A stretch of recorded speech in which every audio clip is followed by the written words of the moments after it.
5, 4, 3, 2, 1, 0. All engine running. Liftoff. We have a liftoff. Hello, space enthusiasts. Welcome to another episode of the Space Business Podcast, where we investigate all the exciting ways in which people participate in the new space economy by conversations with entrepreneurs, executives, investors, and other members of the space family. My name is Raphael, and I'm an investor in and advisor to space companies. Just as a reminder, this podcast is for informational purposes only, and nothing should be taken as investment advice. This podcast is sponsored by NanoAvionics, a satellite bus manufacturer and mission integrator.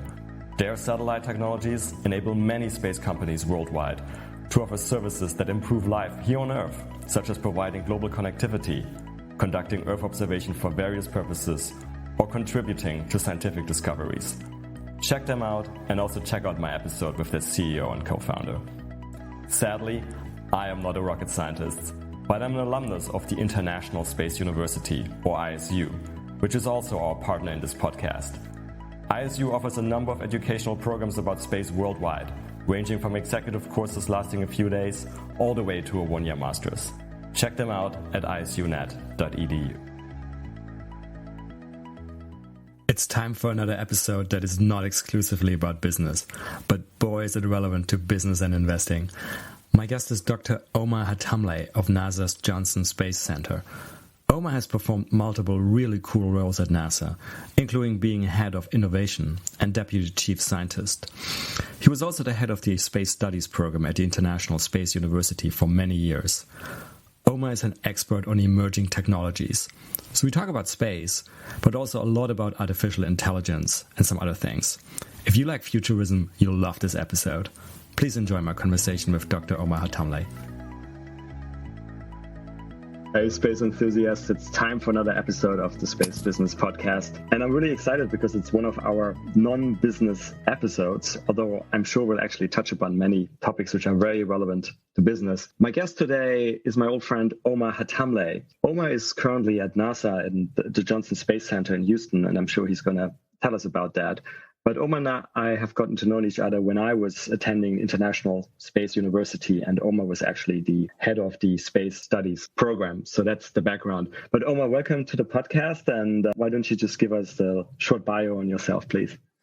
Thank you, Raphael, and it's a pleasure to be with you guys today and joining your prestigious podcast. Heard a lot about it from different people, so it's great. So I've been at NASA for 24 years approximately. My last few assignments, I was a deputy chief scientist at NASA Ames and then chief innovation officer for engineering at JSC. And then I did for three and a half years, I was the executive director for the Space Studies program at ISU. And my latest assignment is head of technology integration for in-situ resource utilization, basically integrating the technologies for getting oxygen and water from the regolith of the moon and Mars. Great. Many interesting roles. If you actually had to pick some sort of role, if you could freely pick, and if you could just put something on your business card and it doesn't have to be a NASA business card, what title would you pick for yourself? What really drives you? I like actually building connections between non-obvious places. For example, when I was doing my chief innovation officer role, one of the things that I liked is connecting and finding synergy, commonality, and establishing relationships and collaborations between industries that typically don't even talk to each other, right? So just interconnecting dots and looking at things from different perspective, out of the box thinking. These are the things that I have a lot of passion for, a lot of education as well. So. And that's great. And obviously we're seeing more and more of that. So, I mean, just one obvious example would be that the drug discovery process has been completely transformed by artificial intelligence, AI. And we'll certainly talk a lot about AI in this podcast. But I guess one thing I remember from your role as Chief Innovation Officer and making these connections, and also some of the lectures we had at ISU, is that you also like futurism a lot. And so you follow all of these, I don't even inclined to call them futurist industries because they're already here in our presence, like AI, biotech, space, obviously, blockchain. So those are some of the ones which immediately come to mind, and they're by now, even to an average person, almost obvious. So I'm going to ask you slightly different questions. Besides the one I mentioned, like space, AI, biotech, blockchain, are there some other sort of futurist trends or sectors that people are not thinking enough about? Yeah, so there is a lot of, I call these emerging technologies, and everybody's aware of what these emerging technologies are. Now, the challenge and the good strategists are going to be able to do is what ecosystems will be emerging from these technologies. For example, you're talking about driverless car. So driverless cars, we know it's going to happen. So technology definitely is maturing and it's going to be mainstream. But then think about what ecosystems will be tailoring to these cars. For example, mobile offices, for example, people are going to spend a lot of time in the cars. Maybe find a way to deliver nutrition and food, entertainment. If people are going to, for example, going from one city to another, it doesn't make sense to sleep over because the car was going to drive you back. So maybe some industries will make maybe mobile places to sleep while you're driving. So think about the ecosystem surrounding all these kind of things. Same thing with VR, same thing with biotech. And biotech, for example, I see big one coming is aging. We're making significant progress in tackling the fundamentals of aging, genetics. For example, we're understanding how to manipulate T cells and having targeted medications, targeted cures, as opposed to just having generic things. So the aging industry and the biotech, I think it's emerging in a way that's fundamentally going to disrupt a lot of things. Because now the average lifespan is about 75. And if we were successful with that understanding and kind of reducing the impediments and improving the average lifespan, improved with the incredible advances we're doing with artificial intelligence and being able to come up with cures for diseases and vaccines. And then the next phase basically will be how to predict diseases before they even happen. 3D organs that will be printed specifically with your DNA. So all these things will be causing people to live much longer, right? So in return, you have to think about, okay, how is that going to affect the future of jobs? How is it going to affect the economy, the retirement? So everything is interconnected once you start thinking about it, right? And also the other thing is, we know all these emerging technologies. So again, how do you build them together to create new waves of capability? There is a company in Japan, for example, called Teleexistence that used artificial intelligence, advanced robotics, 5G, virtual reality, and they created a robot that actually represents you. And whatever the robot is doing, whatever the robot is touching and seeing, you control it and you get feedback. So it's almost like represents you in a teleexistent way, in different ways. So the beauty is, what do we have right now? Understanding what's coming, but also how to put them together to create new value. I think that's going to bring substantial benefits to everybody. Yeah, and let's stay on this aging thing for a moment, because that's completely fascinating. And I think you're right. Most people see sort of that the aging drugs and whatever other developments are happening on the horizon, but probably we're not thinking enough about the consequences. So you already kind of alluded one of them. So suddenly the lifespan, or I guess what people actually call it, and what's more important, the health span, so sort of like productive life, right, before you get some debilitating disease, extends by 10 or 20 years. I mean, the current standard we have still in Western societies of retiring with 65 years old is going to be completely ludicrous. In your mind, what will that do to sort of the workforce, and what kind of implications will it have for education and then re-education? Because then if your health span is like 60 years, I mean, do you even have to stay in the same job? I mean, given like cycles of technology, can you even stay in the same job? Oh man, this is a question we can talk for hours. So many dimensions. First of all, the cool thing about the aging is not only people are going to live older, but they're going to be cognitively capable of performing jobs, physically capable of doing things. They're going to have an active lifespan. So not only living to longer ages, but they're going to be very, very healthy, right? And the cool thing, for example, I tell people that the kids are being born today, I think definitely their average lifespan will be in the 120s easily. We're understanding, for example, in the humans, every time we grow the polymers in the DNA, they keep getting shorter. Eventually, we start having genetic defects and mutations, and that's what causes things to go south, right? Also, our cells, for example, they mutate about 50 times and then they die.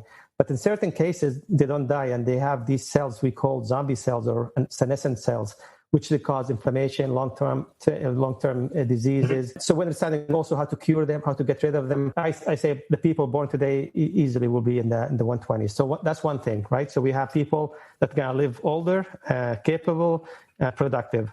Now, on the other side, because of all these things I told you, now the population, according to the UN, they estimate it's going to be about 10 billion people by 2050. But that doesn't take into account the advances in biomedicine, in artificial intelligence, and 3D printing organs. Once you combine all these things into the equation, then the population of the Earth will, in my opinion, will be substantially higher than the 10 billion. And then the advancements in technology, emerging technology, especially artificial intelligence, it's actually, for the first time, not only we're helping and it's taking jobs for the manual labor, it's taking actually jobs that require intellectual capability. So essentially, it impacts every single job. It doesn't mean that every single job is going to be gone, but the amount of jobs that requires to be done require less amount of people to be able to do it eventually, right? So first one, they're going to be working hand in hand with humans. So instead of having so many humans doing it, it's reduced amount of people and leveraging on the incredible potential of these artificial intelligence systems, working hand in hand. And then the more they mature, then they become replacing more and more. So we have amount of jobs that are be diminishing, and we have populations going to be increasing. People are living longer.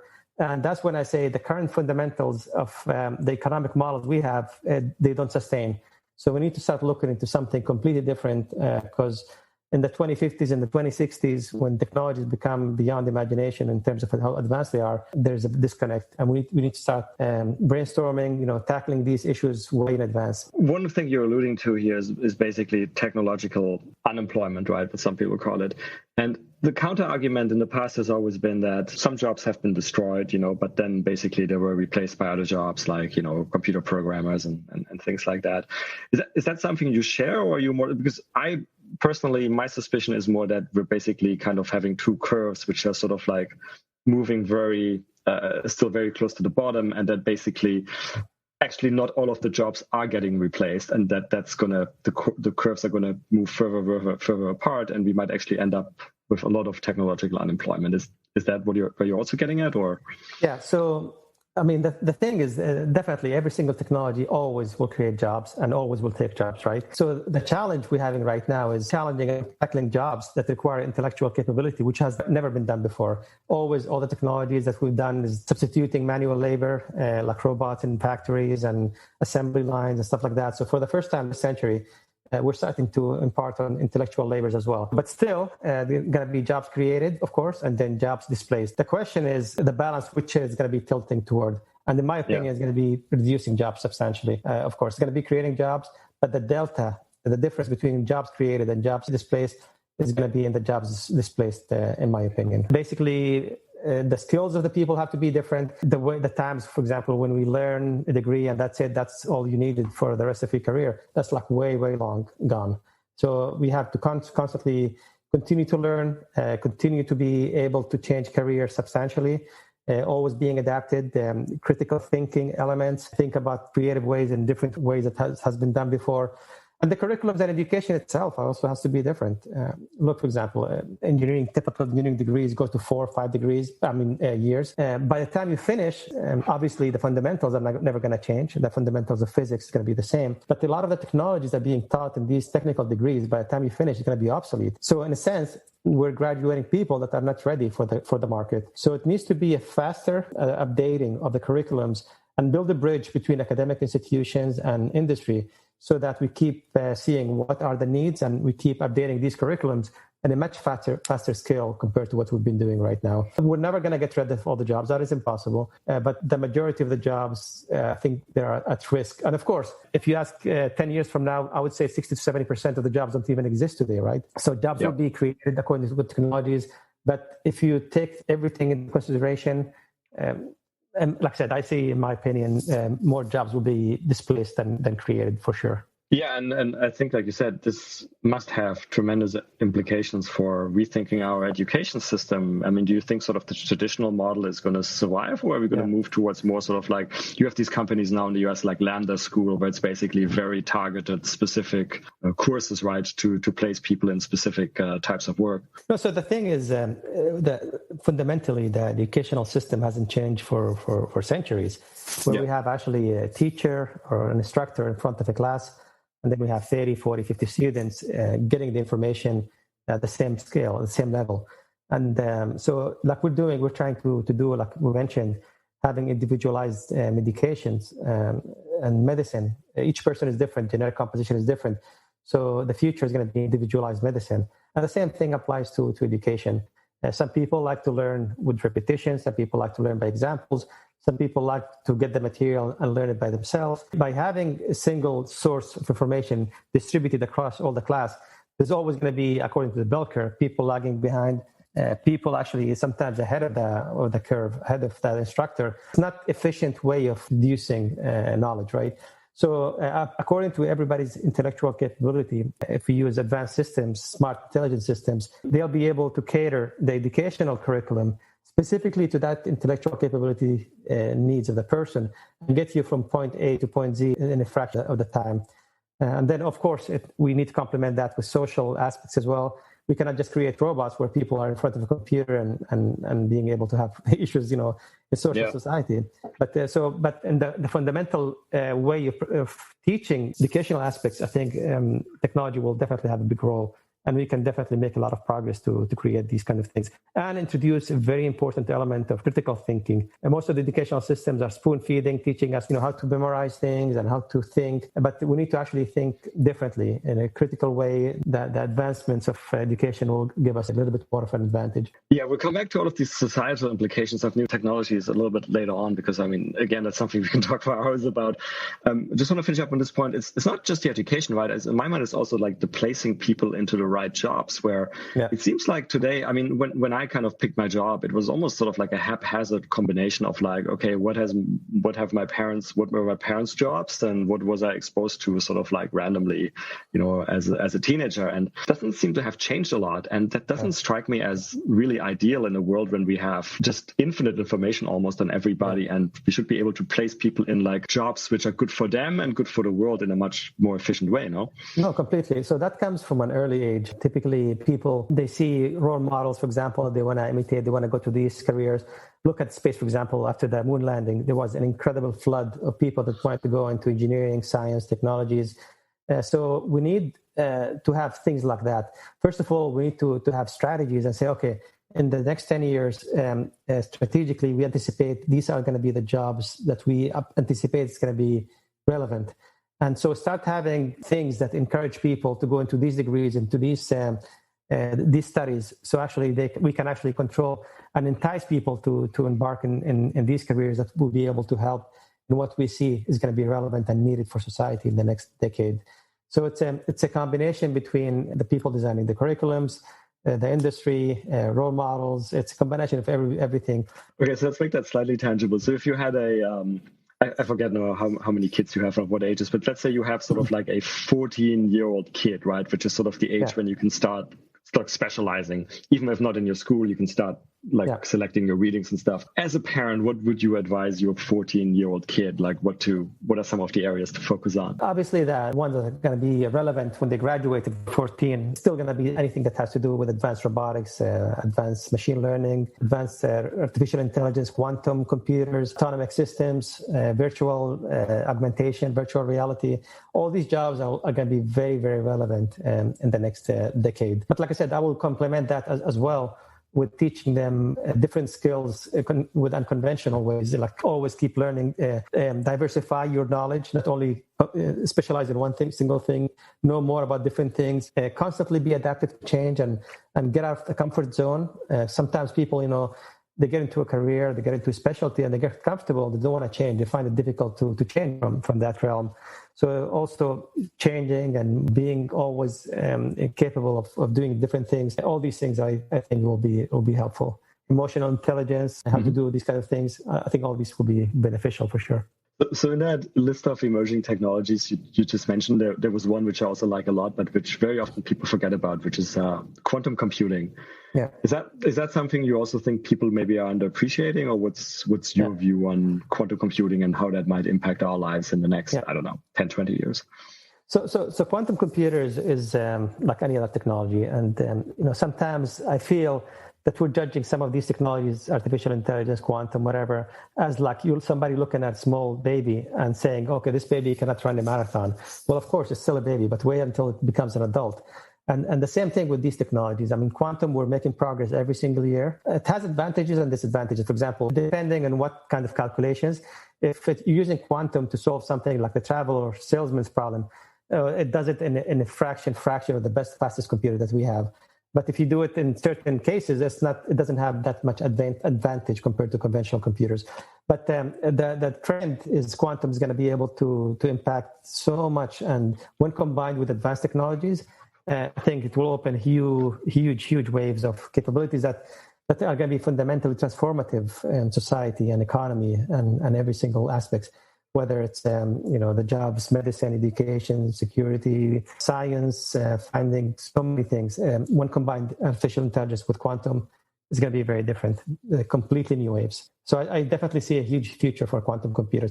And the beauty about that also, quantum computers are very expensive to maintain and have. But there's a company in Los Angeles, actually, they're starting to allow startups and other companies to connect to their quantum using an API. That's going to be enabling big waves, actually, of startups to go into and leverage on the incredible value from quantum computers. So you go there, you through an API, the quantum does the calculations for you, and you bring it back. And imagine how much you'll be able to save and how much new startups will be enabling by doing that. And then companies like Amazon, like Google, like IBM, like Apple, for example, also they're having a lot of capabilities for companies to leverage on their artificial intelligence algorithms and systems using APIs as well. All these things are becoming democratized. So you don't have to develop these things in-house. That means that small companies with less resources will be able to jump into the field and become successful and create value because of the infrastructure being created by all these big players. There we go. Quantum computing as a service. That's awesome. Yeah. So let's stay on computing, so to say, and let's talk about artificial intelligence, AI, because I mean, I know that's a topic that's dear to your heart. It's dear to my heart. I think we both have partial background in artificial intelligence. So you actually just wrote a book on AI, I think, Between Brains. What's the book about? Yeah, so in the book, actually, that was very, very challenging book to write, to be honest, because artificial intelligence could be easy, could be complicated in terms of what you're trying to explain. So the challenge is how to write something that's actually for all the general public. And if somebody's an expert, is also going to get something beneficial out of it as well. So we talked about the evolution of artificial intelligence. I mean, why suddenly this decade is artificial intelligence? Just to give you an example. I mean, artificial intelligence is nothing new. It's been talked about since the 50s. But the algorithms behind artificial intelligence were very basic, were very archaic. And until recently, we've made substantial advancements in the algorithms themselves. We have multiple layers, extremely complex. So we started to better emulate certain aspects of simulated intelligence in certain. And we have much more data now, right? Yeah, exactly. So the same thing is, okay, once we have these amazing algorithms, you need computational power to be able to solve it, because with a conventional computer, it's going to take you forever. And that's what I've talked about, looking outside different industries to find value. So the gaming industry developed the GPUs, the graphic processing units, that have thousands of processors actually in them. So instead of having, for example, something like quad speed or 8 speed, for example, with the conventional computers, where you do a calculation, you solve it, you wait for the other one, everything goes in series. Imagine being able to do 5, 6, or 10,000 calculations instantaneously. So now, because they're being produced at mass scale, so we have a lot of people that can afford it, they have access to it. So we have the fundamental algorithms, we have the computational resources. And the third element is the data. So now we have incredible sources of data that we can feed it and teach the algorithms how to produce things. And we don't try to steer the reader into artificial intelligence is going to be the best thing or the worst thing. It's we create a balanced approach where we show and discuss everything happening with it, and then we'll let it to the reader understand the bigger broad of the thing. And then, for example, we talked about the data, Raphael. So the data is very, very important because the algorithms are going to be as good as the data that we feed. And I can't tell you how many cases of bias in the data that we've been feeding it. So the algorithms were producing biased results, obviously. So first of all is in developing the algorithm itself. Google, for example, when it was translating a doctor, it always referred to it as he. And when translating a nurse, it was referring to it as she. So immediately there was bias because the programmers, the people who did the algorithm, were actually biased in that regard. But then let's assume that the algorithms are fine, right? They're unbiased. But then the data that you feed the algorithms in, and one of the cases is in banks, they were trying to automate the decision process for loan applications. They noticed it was making a lot of racist decisions because the data that was fed was based on bias from humans, and there were sometimes racist toward different ethnicities, different genders, different cultural backgrounds. So that was reflected in the decisions being made in the artificial intelligence. Artificial intelligence is not biased, obviously, but the data was biased. So an essential part, a very important aspect of it is how do we clean the data? How do we make sure that the data is being very helpful and in the right direction? And we're making a lot of progress in that regard because we're developing new classes of algorithms. There's supervised algorithms, there's unsupervised algorithms. And just to give you a quick example of what the difference is. So supervised algorithms, when you give a computer 1 million pictures and you say, okay, classify these into dogs and into cats. So it classifies them into buckets, into cats and dogs. We're telling it what the output is, and the computer does everything for us. Now, the unsupervised, we give these 1 million pictures to a computer and let it go by itself, finding trends on itself. So it starts finding trends saying, okay, these are animals inside the house. These are animals inside the house. This is rainy weather. This is sunny weather. So it starts creating trends in ways that are amazing. And imagine when you start using these trends in the medical fields, for example, finding credible aspects of signatures in blood chemistry and enzymes and so many aspects of human physiology that tells you you're going to have a disease 10 years before you have a disease even, because it's starting to decipher these trends and these patterns in ways it's impossible for humans to do. So these are great. And then the one that I was finally going to be talking about is there's a new class of algorithms called less than one shot. So, for example, instead of having millions, you can only have hundreds of data for the computer to learn from it. So just to give you an example how the fundamentals of this technology is. So if you're trying to decipher from 1 to 9, for example, so the computer immediately classifies that 1, 7 are equivalent, for example, 9, 8, and 5 are almost, or number 3 are almost equivalent because of the way they are. So immediately starts classifying the data in different buckets. And you need only a fraction of the data to be inputted to the algorithms to be able to learn and make decisions. So we need to put more emphasis into advanced algorithmic systems that actually don't need as much data, but very essential that actually we understand how to clean the data and feed unbiased data that actually going to make sense.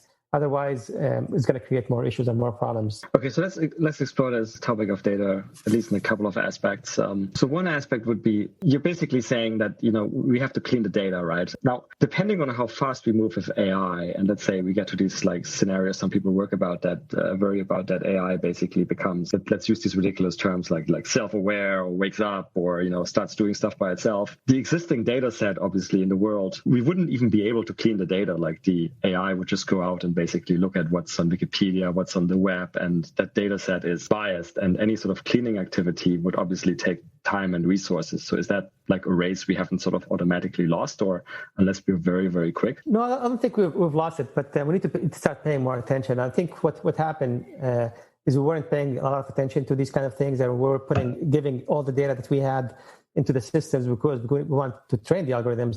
But now that we're paying more attention, I think there's definitely ways to tackle these issues and create them. I don't think we're ever going to create completely 100% unbiased. There's always going to be some bias in certain ways. But if we at least can realistically minimize it as much as possible, I think that's a reasonable goal that we can do. Okay.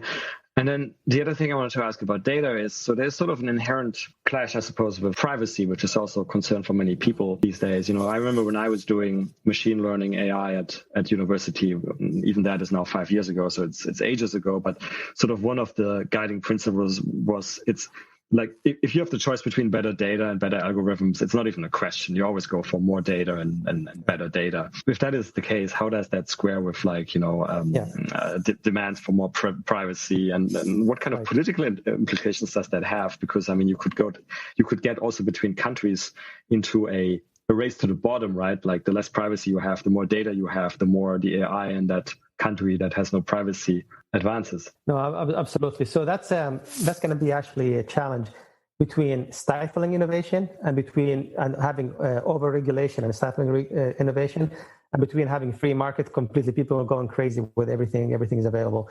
So the issue is that policies and regulations are never going to catch up to the speed of technological evolution. So the challenge is, how do we make regulations and policies that are not very rigid, they're kind of actually easy to adapt and change as we're moving along, and then having them futuristic driven. For example, not only what's available today, but start doing strategy of how things, according to what we have, how are things going to look in the next 5 years, and base your policies, regulations, and laws into these realms to be able to have balance between not putting so much that you're stopping innovation and creativity, but at the same time you ensure privacy of the people, human rights is respected, and it's not going crazy in the negative directions, right? So this is the delicate balance that we need to understand.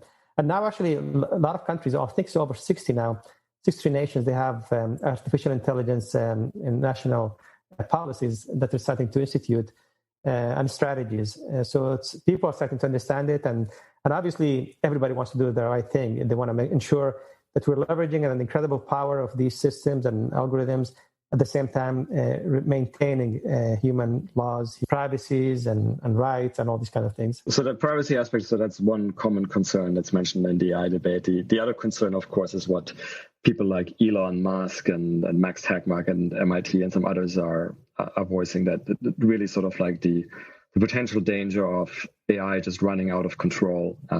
It could be a couple of ways of running out of control. It could be running out of control in that there's very advanced systems and then they could just get abused by malicious human actors, right? It could be for, like very smart weapons, or it could actually be the actual AI kind of running out of control in the sense of that the AI becomes very powerful and doesn't follow our sort of like most treasured ethical principles. Where do you stand on that debate and concern? This topic is very polarizing, actually. If you see the international research and scientific community, they're almost evenly divided. Some of them say, well, it's going to be eventually difficult to control. It's going to be causing more damage than it's going to cause benefit. And then on the other side, people are saying it's going to be great. We're going to be able to be controllable, going to create great value for society and humanity. So, and it's interesting because it's almost 50-50 split on these fields, right? And the question that I have also always all the time I think about is when let's go back to the example of the little baby. If the little baby, for example, if you're teaching it values, you're teaching it, the fundamentals of human nature and stuff like that, when it grows up, how much is going to maintain of the fundamental boundary conditions? And that same thing I think about artificial intelligence. If we give it boundary conditions that actually comply and adhere to the fundamentals of privacy, of human rights and decency and everything else, as it matures and it goes to the next phases, is it going to maintain the boundary conditions that we gave us, or is it going to diverge and mutate into something different? Like right now, we're in the first phase still. It's what we call it weak or narrow artificial intelligence. I think the next step is going to be general artificial intelligence, which is going to be actually more capable of emulating so many aspects of the human brain. And then the super artificial intelligence, which probably will get in 20, 25, 30 years. That's when things become crazy, right? That's when people are concerned about.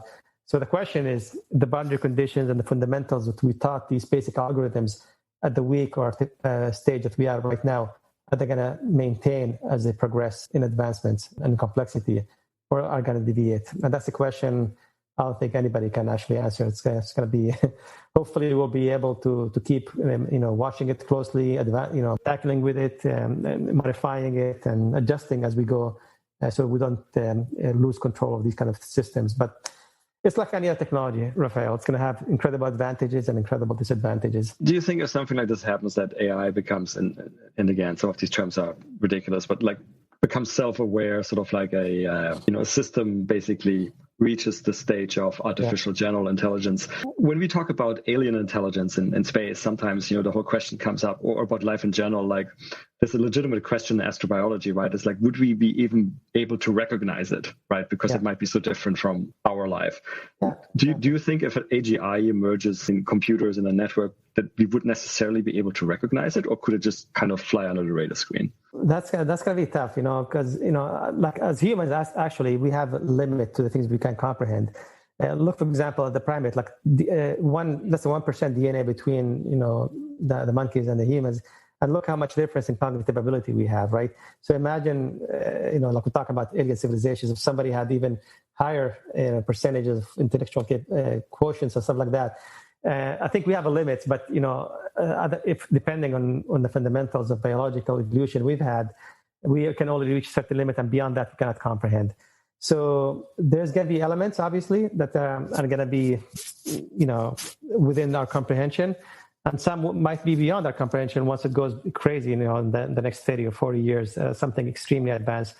That's really, I have no idea what the answer will be eventually. Do you think that we then have to, some people basically advocate that we have to become some sort of cyborgs, or kind of like Star Trek Borgs, right? So to be able to at least keep up a little bit, do you think that's the way it's going? Well, I think in a sense we already are. I mean, we're having so much technology being, first of all, everybody has almost a wearable device, our phones, our glasses, smart glasses, smart headphones. Now the next phase will be implantable systems, maybe implantable organ will be, or prosthesis, right? We have, example, a glove at NASA that we are using. It allows you to do manual labor without getting tired at all for hours and hours. We have exoskeletons that allows you to perform things for substantially carry more weights that you can. And then once you start going to implanting more stuff, essentially we're becoming a cyborg, humans and technology. And the more we advance, the more seamless these technologies will seem, and the more integrated will be to the human body as well. Yeah, that's definitely we are right now doing it, but as we move forward in the future, I think it will be extremely, extremely advanced. It will be almost as good as some human organs eventually. Okay, talking about AI, and so when we reach that phase of artificial general intelligence, I usually ask at the end of the podcast about science fiction books, but let me ask a question right now. Is there any sort of depictions of artificial intelligence in science fiction that come to your mind, which you think are more plausible than others? I personally feel like a lot of science fiction actually skirts the question, and somehow there's not enough AI as there should be. So definitely the personal assistants. So imagine when you have a computer, for example, that have a knowledge of almost intellectual systems of almost billions of people. So it knows incredible vast amount of information. It puts things in context. It connects the dots. It's presented in a way that's beyond your imagination. So all these, and then combined with a humanoid robot that looks like a human almost, right? I mean, the more we advance in the next 40 or 50 years, it will be almost impossible, in my opinion, to distinguish between if somebody's a robot or a human. Let's say 75 years, 100 years. I mean, the short span is irrelevant. The modern human has been in existence for hundreds of thousands of years. So 50, 100 years is irrelevant in the big scheme of things. But eventually we'll reach a point where we have humanoid robots with extremely advanced technology, advanced intelligence, and it's going to be difficult to distinguish between humans and that. So that's the aspects of science fiction that I think will become a reality in the next decades. And always, just one more thing, I always tell people this is finally the decade where finally science fiction is going to start happening. When we grew up, we're thinking in the year 2000, we're going to see flying cars driving by themselves. We're going to be able to print things, clothing in your house. Suddenly, this is the decade that things are going to happen. You're going to start seeing flying cars. Something's going to be the norm. Autonomy is going to be more, ubiquitous everywhere. You're going to be able to print things in your house more and more. Deliveries, everything is changing substantially. So the things that kids and young adults were thinking about, they're starting to materialize into something real, actually, in this decade. So moving forward, it's only going to get more advanced and amazing. Fingers crossed. There's certainly a number of things just from Star Trek that I want, like first off the replicators and of course the transporters. But if your discussion on robots, what I take away from that, it's basically not going to be the Star Wars R2-D2, and it's going to be more like the Battlestar Galactica Cylons in the remake. but everything goes both ways, right? I mean, I'm thinking as for these, but if you can create a robot like this to be a society and be in the house, sure. Yeah, the same thing applies in war and in military applications as well, right? So it's like I said, something could be applied for all the aspects, could be used for several aspects. I thought about it specifically for societal uses, but if you have something so advanced, so good, then definitely it could be used for other aspects as well, like in military. Yeah. So talking about Star Wars, let's briefly move to space, because it's the Space Business Podcast, so we have to talk about it a little bit. And of course, you are at NASA JSC and we're at ISU. So I'm going to ask you a similar question I asked about the emerging technologies in general.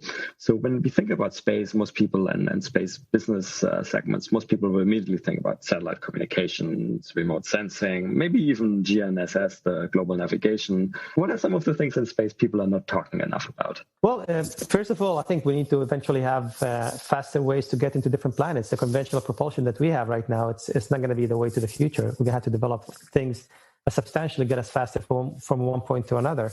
We're going to be able to better understand how to use technologies to mitigate radiation. And actually, if you go there faster, that combined with the mitigation factor is going to be a pretty simple impact on humans. Medications, for example, and how to have, for example, health issues when you're having a long-term trip, for example, how to tackle advanced medical needs when somebody needs it. Advanced autonomy systems when you're creating navigation vehicles going into different places. Advanced autonomy that actually can do much better things than humans can do. faster communications, and for example, look at astronomy. Astronomy, we have millions and millions of data points, and it's very complicated to go through them and make sense out of it, right? So if you use the good technologies to be able to decipher and find trends in something that makes sense and create value out of it, that's going to be huge. And then the advancement in the basic materials for creating, better designs, better materials that can create, sustain more extreme temperatures, lightweight, where you don't need as much propulsion to get it out. So many things, so many aspects in space applications we can use for communication, for satellites, new ways of satellite.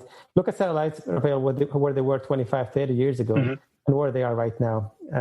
And look, for example, before a satellite used to last like for 20, 30 years, and this cost hundreds of millions of dollars, and only big corporations used to be able to do it. Now, it's like even a startup, a bunch of fresh graduates can essentially put a nice business idea, business plan, and get funded and create a company that actually can launch satellites into low Earth orbit, do the job of what 20 or 30 years ago would have been impossible, except for big corporations spending hundreds of millions of dollars. So the technologies and the capabilities, but also how everything is changing and allowing more people to be involved in being part and being a portion of what's called space business. A lot of countries actually that don't have capability to launch satellites or rockets or whatever, they still can have a big piece of the pie. You can repurpose a lot of the industries that they have and being able to tailor them to create space applications in avionics, for example, in medicine, in robotics, in materials, in programming. So a lot of these things could be tailored, repurposed, and be part of the space industry. So the democratization, I think, and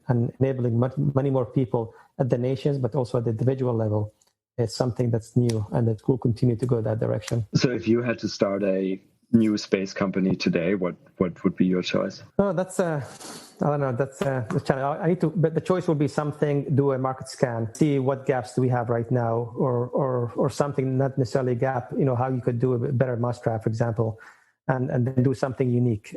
If you do, you have to be proactive. You cannot be reactive anymore. So if you come up with after doing a scan, something that's definitely a need for it, and become proactive before anybody else is doing it, that's going to give you the strategic edge and advantage to become successful.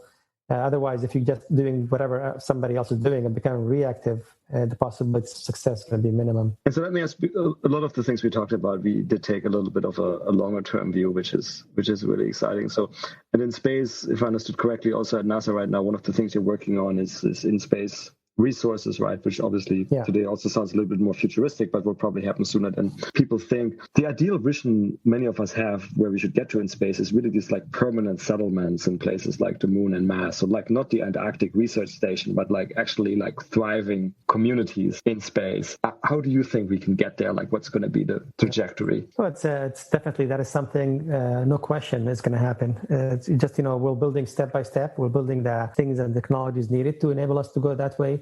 So talk about, for example, what I'm doing right now, how to create oxygen and water from the moon. So we have found, for example, in the South Poles, we have a lot of ice water that we can actually melt. And once you have water, you can create it into drinking water for drinking. You can, break it down into hydrogen and oxygen. Mm-hmm. You can use the oxygen for breathing, and then you can use oxygen and hydrogen for fuel. You can use the plasticizer and use the regular, for example, for construction. So the cool thing is how to leverage as much as possible the resources you have on the planet. Because the most expensive thing is getting these kind of elements that we just mentioned, how to get them out of Earth. That is where the expenses are. But if you can actually find a way to get them from the surfaces, from the in situ resources, that's going to be the game changer. Economically, obviously, it has to be feasible. It cannot actually be a technology that costs you more to produce these things from the surface of the moon versus comparing to bringing it from Earth. But the economic value, which definitely it is there, and you can create everything there from the local resources. I think that is the future.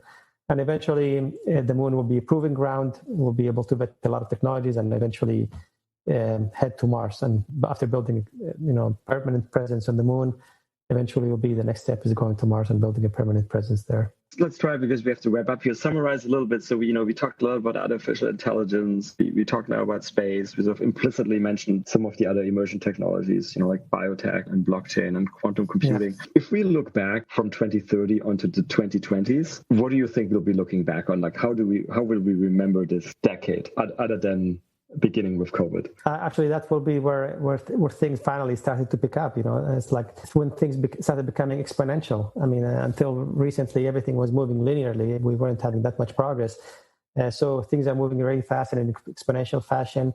And the cool thing, what's enabling that as well, is technology is no longer biased for one single industry. It's basically, you can apply for all the industries. Look at 3D printers. 3D printers, for example, were created for creating parts. And now we can use them for construction. We can use them actually for making food, for printing clothes, for printing organs, for producing components and parts. And that's something we're going to leverage on substantially when we go to different planets.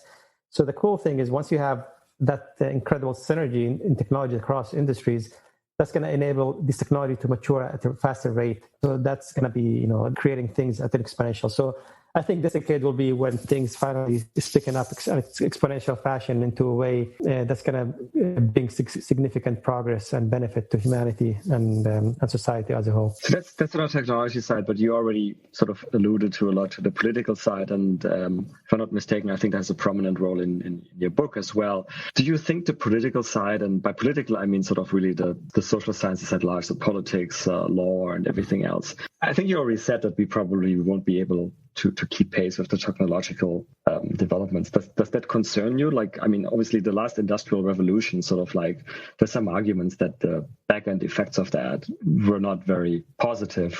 Do you think we'll be able to manage that, or what should we do in that regard? No, that's going to be, I think, something, a lot of these laws and regulations and agreements have to be done at an international scale.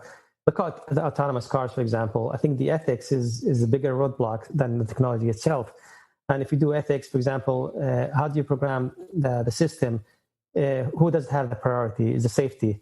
Is it the person inside the car? Is it the person outside of the car, for example? And if the person outside the car is a small kid, who's got priority, the small kid or the person inside the car? If it's an older adult, all these things, the systems are not going to make determination by themselves. Somebody needs to make these determinations. And these typically are based on ethical panels and people making these determinations. And these obviously have to be done at an international scale. You cannot have a system that's good, for example, in one state or one country or one nation and not on the other ones. So things like that have to be done at a bigger scale. Same thing with artificial intelligence, like machine recognition, for example, vision analysis. I think it would be nice to have international agreements and what's allowed, what's not allowed, for what purposes. Because otherwise there will be disconnect, and we need to be synchronized as an international community when we make deterministic decisions in these aspects. Fingers crossed, it's gonna all work out. You already mentioned that you also have the optimistic view that now 2020 is going to be the decade when we finally start realizing a lot of the dreams that were in the science fiction books. Which then brings up the interesting question that I guess we'll have to write some new science fiction books actually to imagine what comes beyond the spacecraft and the flying cars and so forth. But I always finish these podcasts basically asking people, what do you like science fiction, and if you do like science fiction, like what books or movies or series do you like and why? Yeah, so I like science fiction because science fiction doesn't predict the future. Science fiction enables the future, I believe. So it gives the ideas for the young scientists, engineers, and technologists to think subconsciously about these kind of elements, and that's how they start producing these kind of things. So, but to be able to do that, you need to be a very creative person, right? And that's what actually becomes the catalyst that puts everything together. I think my favorite movies are probably Interstellar and The Martians, probably, but Interstellar is definitely a good one as well. And it's amazing. I mean, obviously, to make a movie interesting, you have to not always adhere to the laws of physics and reality. Otherwise, it might become boring, right? But for the most part, they were, very well thought up, and they have good aspects, and it's kind of exciting to watch. Interstellar was definitely a great one because they tried to actually get their science right. It's like Kip Thorne from Stanford was the scientific advisor on that movie. Yeah. So anyway, Omar, we're wrapping up here. Thank you so much for being present. But what I would like to finish up on is that, to listeners, if you enjoyed some of these types of conversations that Omar and I are having here, I know, Omar, you actually plan to have a big event in the coming summer that will probably feature a lot of very similar discussions. Do you want to quickly give a couple of minutes on that? Yeah, so that's an event based on the book. It's basically called Ecosystems 2030. And what we're going to do is look at all these emerging technologies and what ecosystems will be created in this decade. So we're going to look at the same thing, what's happening in the biotech, in the fintech, the future of educations, future of augmented reality, virtual reality, autonomy, artificial intelligence. So what is going to the future look like? And what do people need to adapt and transform to remain relevant? Otherwise, it'll be completely marginalized by the fast evolution of speed of technology and how fast it's evolving. Well, that's fantastic. I'm definitely going to try to be there, and we're going to put the link to the event as well as to your book in the notes to the podcast. Omar, thank you so much. I feel like we should be doing this, I don't know, every 2 or 3 years or so, and kind of look back and see how stupid or not stupid our predictions were. That's a good idea. Great. See you soon. Okay. Thank you very much, Raphael. It's a pleasure. Well, that's it for another nominal episode of the Space Business Podcast. If you like this podcast, please consider giving it a 5-star rating on your favorite podcast platform, such as iTunes. You can follow us on Twitter at podcast_space. Also consider supporting us at www.patreon.com/spacebusinesspodcast.